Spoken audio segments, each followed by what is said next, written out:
One Piece Books presents The Rising of the Shield Hero, Volume 12, by Aneko Yusagi, performed by Shea Taylor. Prologue. The Shield Hero's Morning. This is out of left field, but my mornings usually started early. I was up and out of bed before the slaves even woke up. Well, maybe not when I'd been up all night compounding medicines or taking care of odds and ends, but still. My name is Naofumi Iwatani. I was originally a university student in present-day Japan. One day I was in the library reading some book called The Records of the Four Holy Weapons, and that's when I had the misfortune to be summoned to another world to serve as the Shield Hero. A phenomenon they called waves threatened to destroy the world I was summoned to. I found out later that the phenomenon was a result of separate worlds beginning to fuse together, and my mission as a hero was to stop that from happening. In the beginning, the thought of being summoned to another world was like a dream come true. But then I got caught up in an awful conspiracy, which ended up with me being framed and thrown out on the streets without a penny to my name.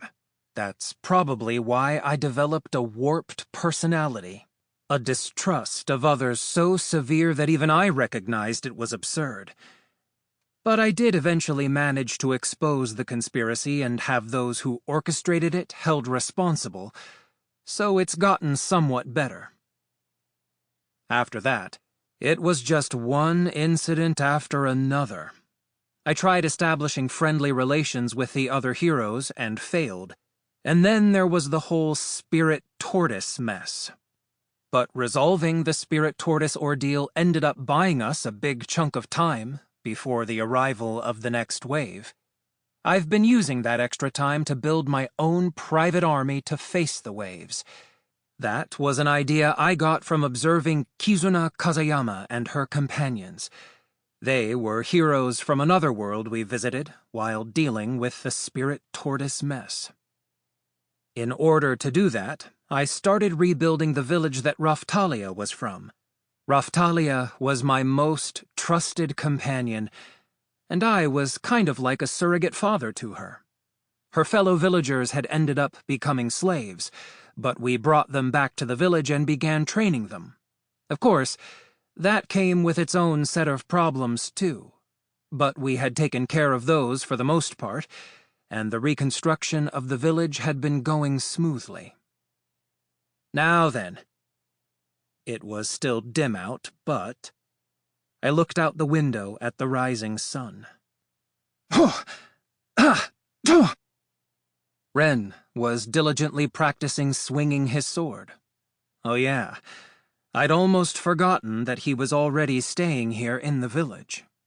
Ren was the sword hero, and he had been summoned from a different Japan, one with VR MMOs, a technology that let people travel into online worlds. When we were first summoned here, he had been preoccupied with projecting an image of imperturbable cool. But now he was showing a sincere willingness to take things more seriously. I probably would have gone and given him an earful if he'd still been in bed, but it seemed like he was serious when he mentioned having a change of heart the other day. I headed outside to talk with him. Already training this early? Oh, hey, Naofumi, morning, yeah. I'm going to do what it takes to get stronger. There were 4 holy heroes, including myself. I managed to get the other 3 to safety after they were defeated by the spirit tortoise, but then they ran off and disappeared. I'd initially tried to take the spear hero, Motoyasu, into custody with the cooperation of his former companion Elena, but that ended in failure.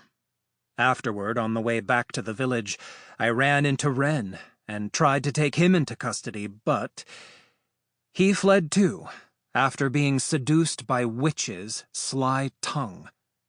Witch was the root of all evil, and the one who had originally framed Sample complete.